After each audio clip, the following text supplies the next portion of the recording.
Hello, hello. We are reading in Dr. A's Stop, Challenge, and Choose book. Chapter 9, Becoming Bulletproof, Reducing Stress in Your Life. A healthy mind. Stress, like much of our evolutionary software, served a practical purpose for our distant ancestors, but now poses a significant health challenge in our modern context. Stress, at its most basic level, is a survival response. When we feel threatened or in danger, our body produces chemicals and hormones designed to help us fight or take flight. In small doses, this response can save our lives. In large doses over a long timeline, however, we can suffer a number of consequences. Under stress, our body temporarily suspends the normal function of otherwise important systems like immunity and digestion. Much like Captain Kirk in the Star Trek, in Star Trek, might divert all of his ship's energy to forward shields in the heat of battle. Outside of battle, the rest of the ship needs to run normally if the crew is to function efficiently and productively. According to the Mayo Clinic, stress can lead to a number of health complications like anxiety, depression, heart disease, and memory impairment. Managing your stress can also be a key factor in reaching and maintaining a healthy weight, in addition to getting healthy, restorative sleep. As it is with nutrition, exercise, and sleep, failing to create a healthy mind will cripple the progress you have made in other areas of your life and may even undo the good work that you have done. The sooner you address the stress in your life, the sooner you can enjoy the peaceful, fulfilling life. You may discover that your stress comes from within, or maybe it comes from your joy, your job, or maybe it comes from certain influences within your community. But I would be hard-pressed to believe that there is not some factor of your life, if not several, that is causing you stress. According to the American Physiological Association, 22% of Americans report suffering from extreme stress. And more than half, 53%, of Americans reported that stress was the source of personal health problems. On top of that, in the survey conducted by Harris Interactive on behalf of the Everest College, 8 out of 10 people reported that they are stressed about their jobs. I suspect these statistics don't surprise you. The way stress affects us and the people we care about is generally pretty easy to see. At its core, stress is usually a combination of fear and unhappiness, two emotions that can rob you of your ability to make informed decisions about your health and can derail you from living a life that you feel is fulfilling.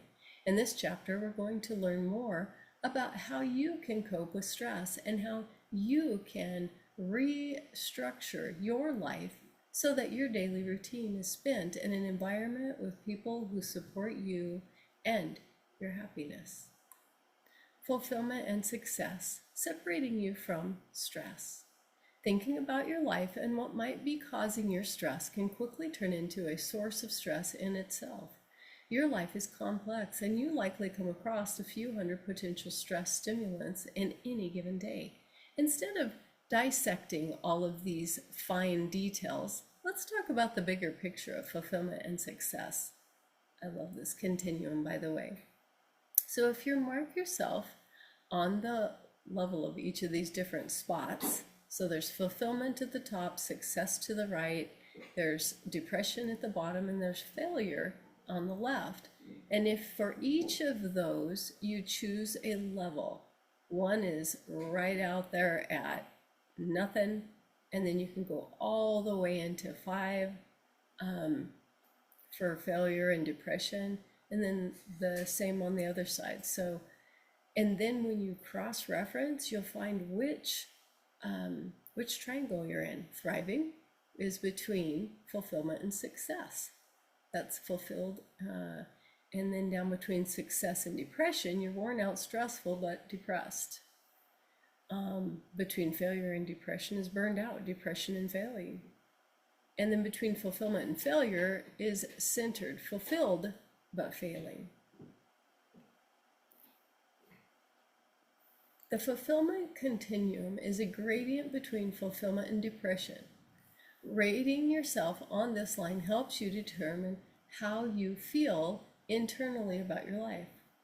Are you content, or are you feeling bad about yourself? The success continuum, a gradient between failure and success, is mostly external. What level of achievement would you say you enjoy now compared to where you'd like to be?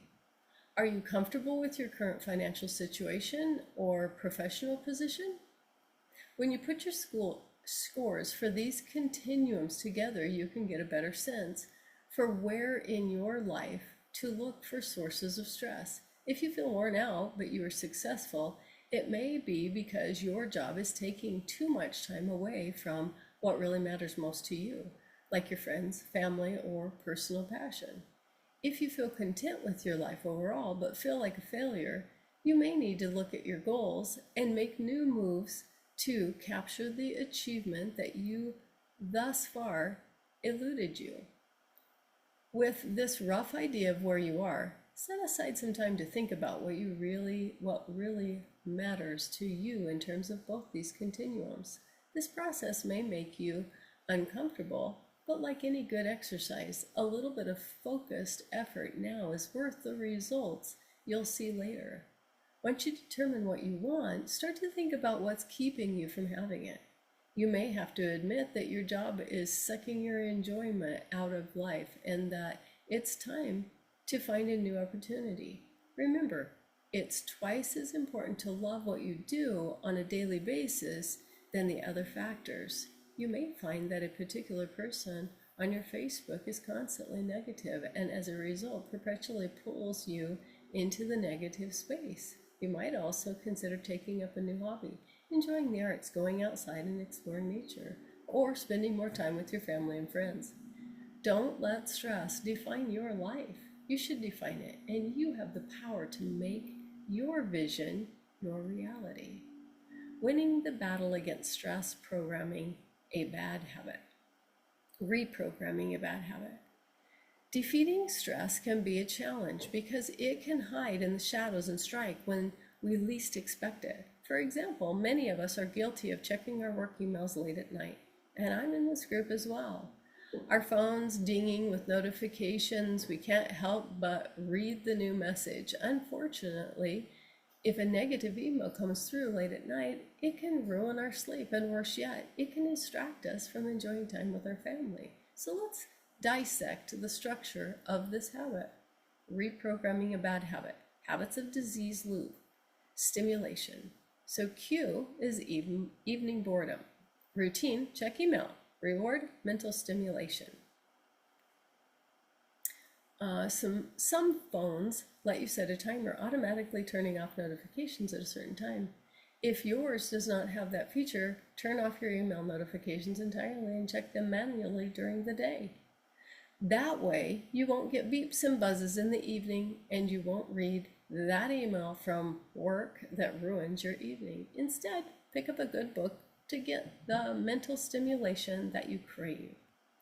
Habits of health loop. Stimulation. Q. Evening boredom. Routine. Read a book. Reward. Mental stimulation. So you still get the reward, but it doesn't sabotage anything in your life. So I'm not asking you to ignore your work. Instead, I'm encouraging you to set boundaries. If your work needs something urgent, they will call you.